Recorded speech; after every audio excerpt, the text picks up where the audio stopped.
Matul il-jum tal-ġimgħa se ssir l-elezzjoni għal ħatra ta' viċi kap nazzjonalista wara li Tonio Borg irriżenja mill-kariga biex jibda x-xogħol tiegħu bħala Kummissarju Ewropew. Se tkun kontestazzjoni bejn l-Ewroparlamentari Simon Busuttil u l-Ministru Tonio Fenech.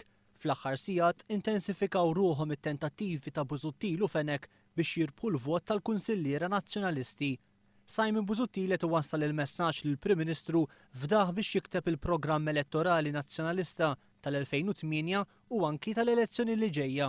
Fuq ix-xandir tal-Istat, Busuttil qal li Lorenz Gonziet jappoġġja l-kandidatura tiegħu.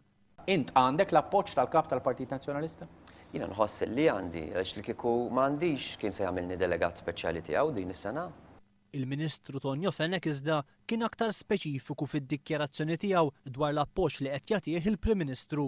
Għandek l-appoġġ tal-kap tal-Partit Nazzjonalista? Il-kap tal-partit kienu illi propju ħeġġiġni biex nikkontesta. Din il-karga rrid ngħid li jiena anzi ma kontx qed nikkonsidra nikkontesta.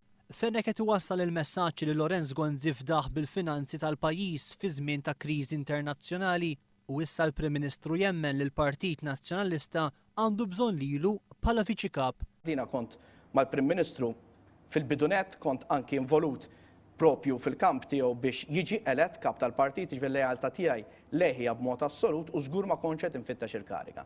Id-diskors tiegħu kien jiena fdajtek b'responsabbiltajiet kbar u naħseb li jkun nuqqas tiegħek li int ma tikkonsidrax tikkontesta meta l-partit f'dan il-mument għandu bżonn persuni bħalek. Fil-pubbliku Lorenz Gonzi ma ħax pożizzjoni dwar min jippreferi fil-kariga ta' viċi kap, iżda One News huwa infurmat l-internament il-Prim Ministru qed jagħti indikazzjoni ċara lil kunsilliera dwar lil min għandhom jivvutaw. Il-ġimgħa flaxija f'din l-elezzjoni jivvutaw madwar 900 kunsillier nazzjonalista.